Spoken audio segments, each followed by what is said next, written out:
Good morning, everyone watching this ceremony, whether in person or at home. I also like to take this time to thank you for that moment of silence. I am Jennifer Jarvis, the Vice President for Student Affairs and Enrollment Management. I am speaking on behalf of President Frank H. Wu, who could not be here today due to health and safety protocols. We thank him for his strong support of this program, and I would like to read a statement from our president. It is our obligation today to commemorate the nearly 3,000 people lost to terrorism on September 11th of 2001.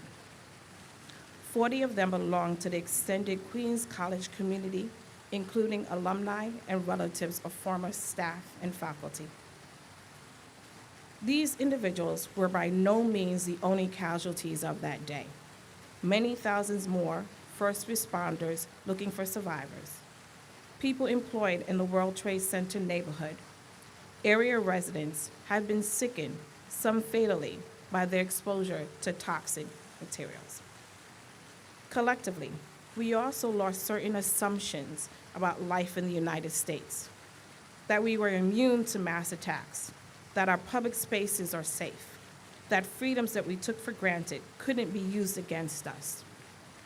People working in the upper floors of Colley Hall, with its celebrated view of the Manhattan skyline, remain pained by what they saw on September 11th. Most of the undergraduates at Queens College today were born after 9/11.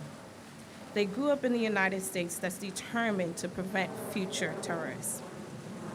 Our students know that if they see something, they're supposed to say something.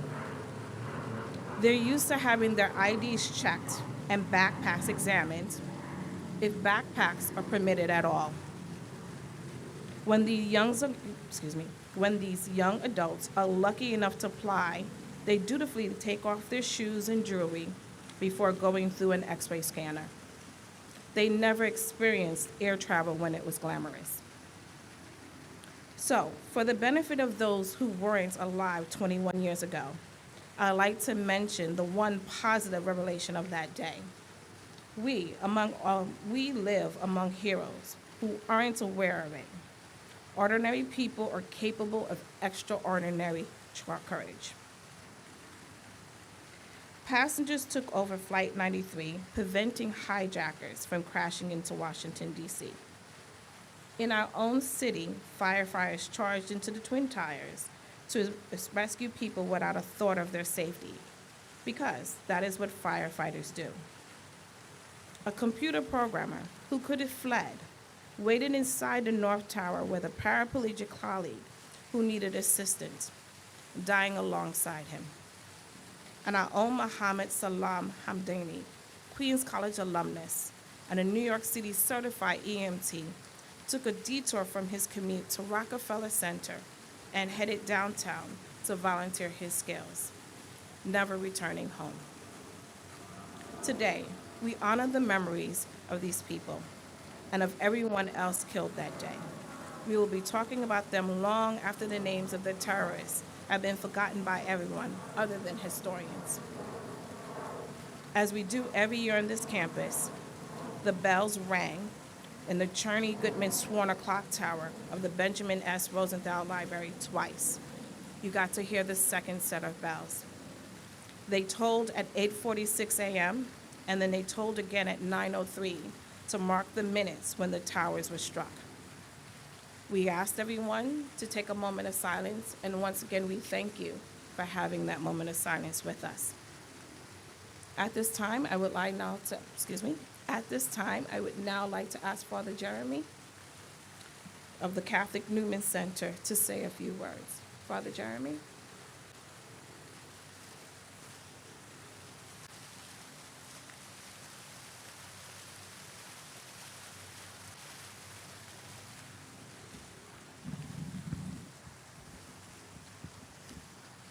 I am Father Jeremy Canna at the Catholic Newman Center in the Student Union building.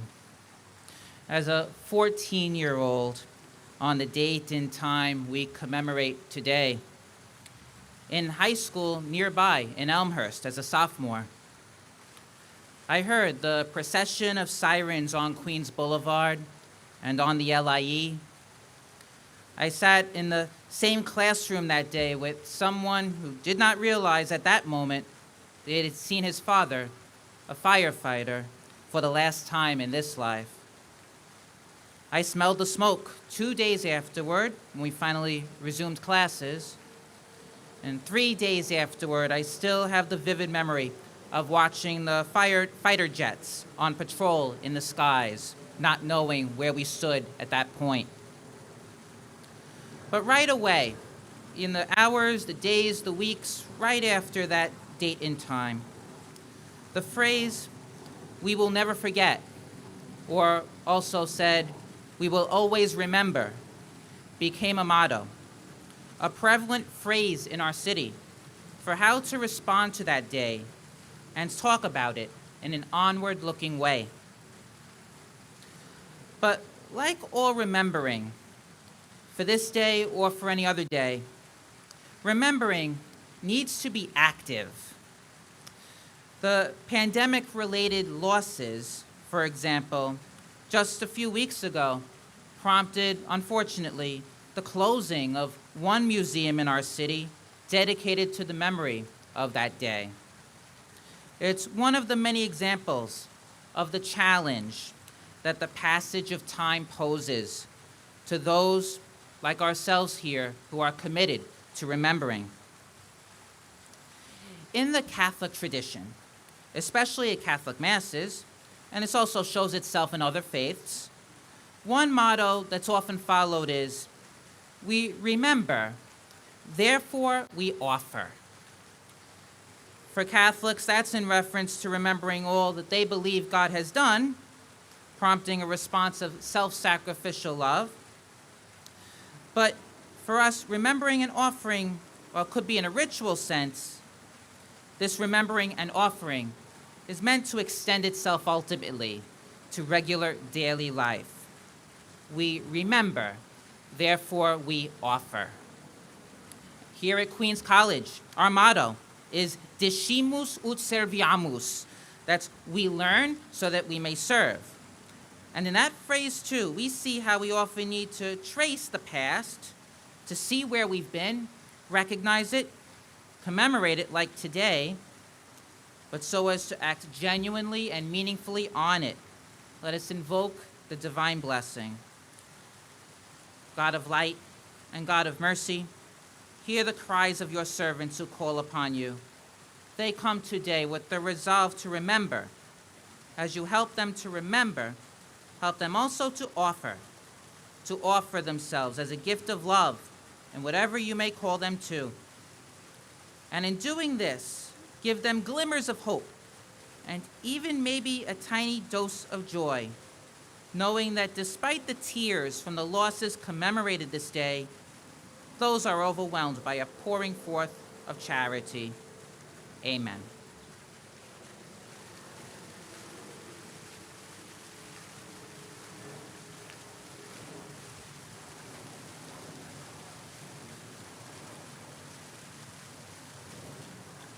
Thank you, Father Jeremy, for those kind words. And now I would like to bring to the podium our New York State Assemblywoman, Neely Roxick. Roxick, who graduated of Townsend Harris High School, located on our campus, was a sophomore in high school in 2001 and was here on a fateful day 21 years ago. During her time in public service, she has supported the victims of 9/11. In 2019, she sponsored a resolution that urged Congress to pass the Never Forget the Heroes permanent authorization of the September 11th Victims Compensation Fund, which permanently finances supports for those who suffered from 9/11 related illnesses. Excuse me. Let's welcome the college's greatest friend, Assemblywoman Neely Roxick.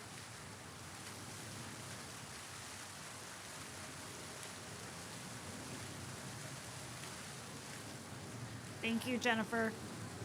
And thank you to the Queens College community and all of us who are joining in this morning to commemorate the anniversary of the attacks of September 11th.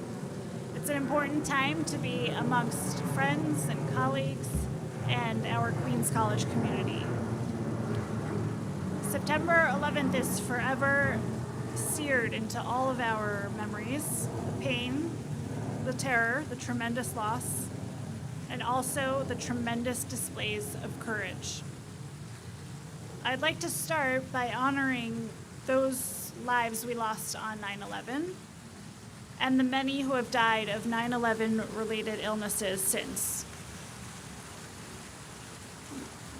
Nothing can change the profound ways the events of September 11th affected all of us. Individually, as you heard, I was a student right here on campus watching as it all unfolded from the 6th floor of my high school. As a community, and of course, as a nation. Nothing I can say or nothing we say or do today can replace the loss so many endured on that day.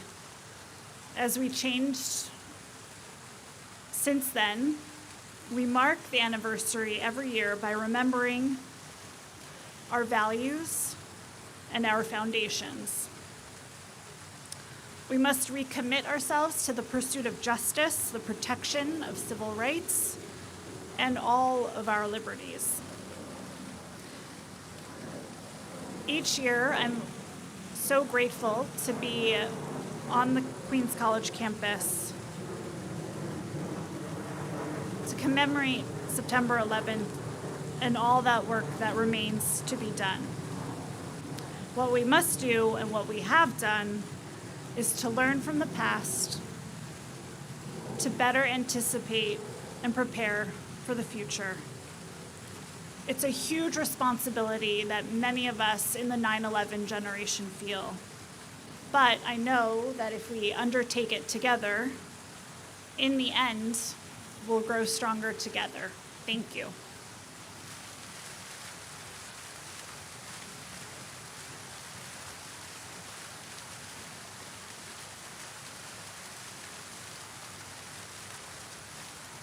Once again, thank you, Assemblyman. Our next speaker is New York City Council member James Gennaro. Gennaro was a professor at Queens College in 2001 and understands the pain Queens College felt at the time we lost 40 members of our community to the 9/11 attacks. During his time in office, Gennaro has always been a staunch supporter of QC, and we appreciate him being here once again for our important event. Let's welcome City Council member James Gennaro.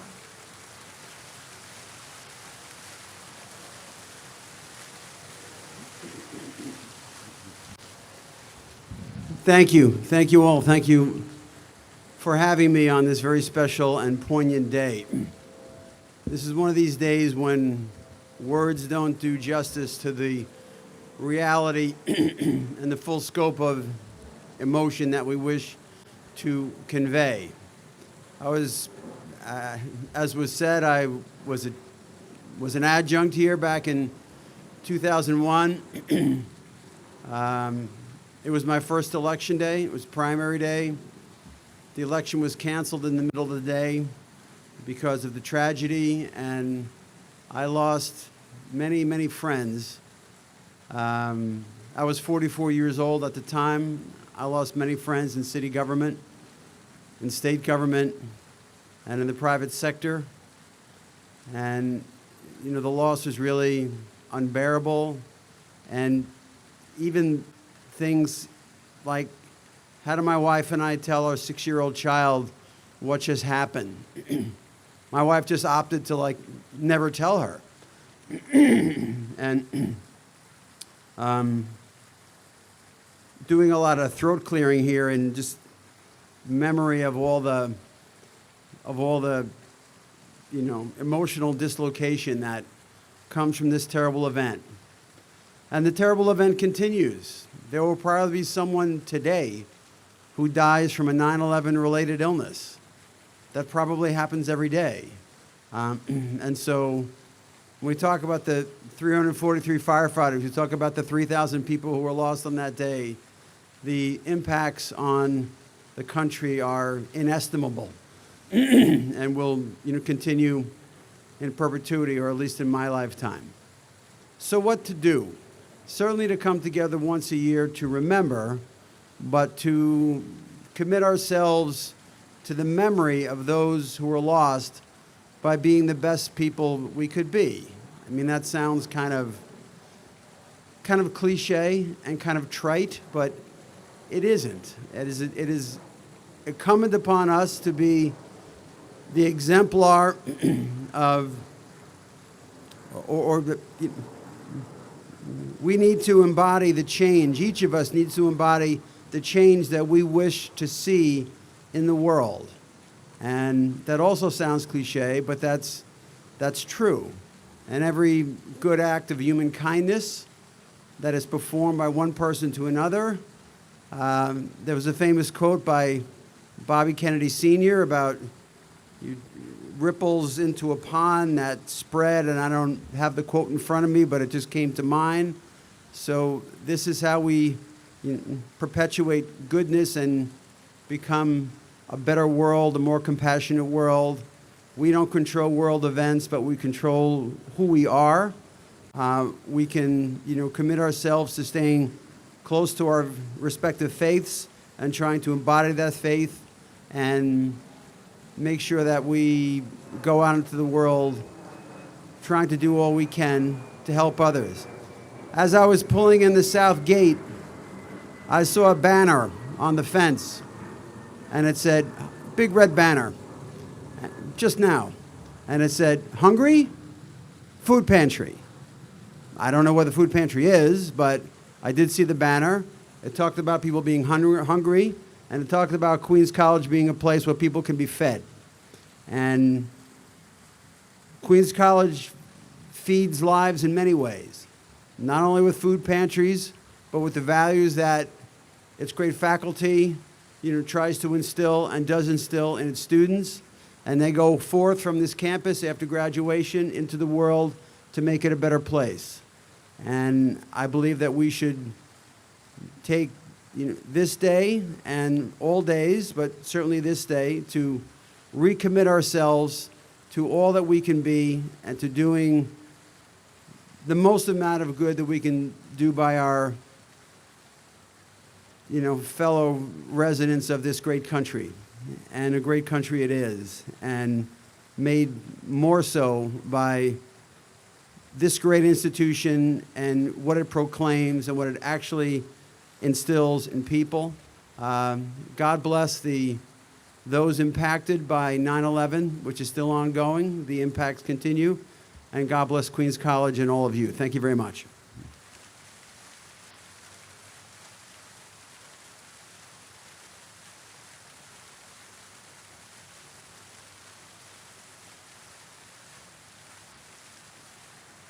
Thank you. Our final speaker is our Vice President for Student Association. This student represents our Queens College community, and at this time, I would like to invite her to the podium. Ravina, you're gonna help me pronounce your last name. Ramator, thank you, Ravina Ramator.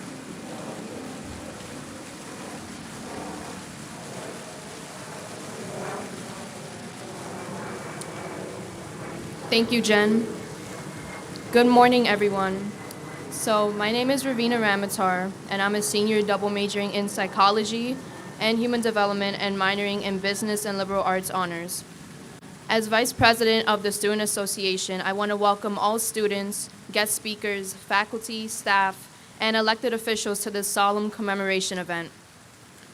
Today has been an annual tradition on this campus, so we take some time to remember and honor all the lives lost 21 years ago on September 11th. For those of us in my generation, we consider 9/11 as one of the most tragic events to happen in American history. Many families were torn apart, so many lives were lost, and our sense of safety as a nation were challenged. While this ceremony honors the lives that were senselessly taken on that day, it is also an opportunity for us to cherish the precious moments that we have in this present moment. May we each honor the past by living with purpose in the present. Thank you all for joining us, and I hope you all have an amazing rest of your day. Thank you.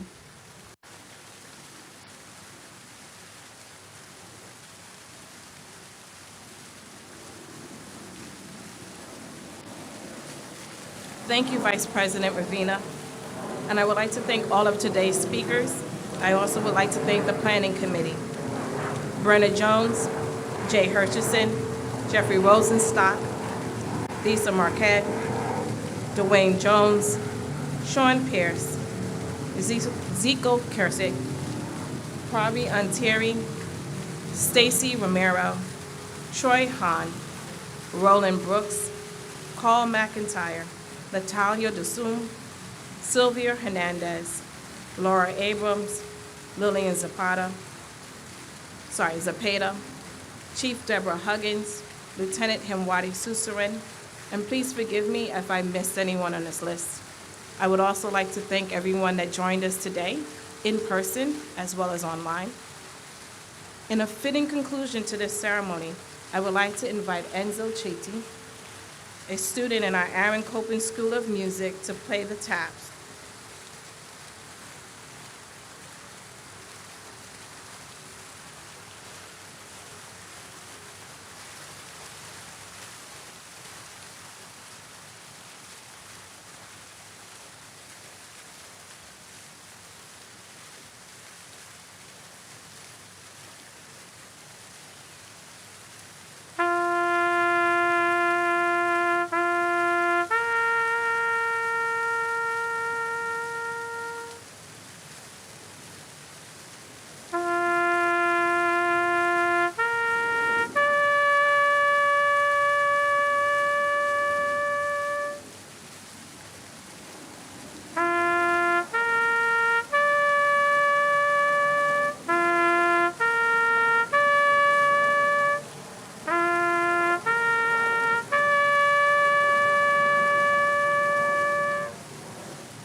Once again, thank you.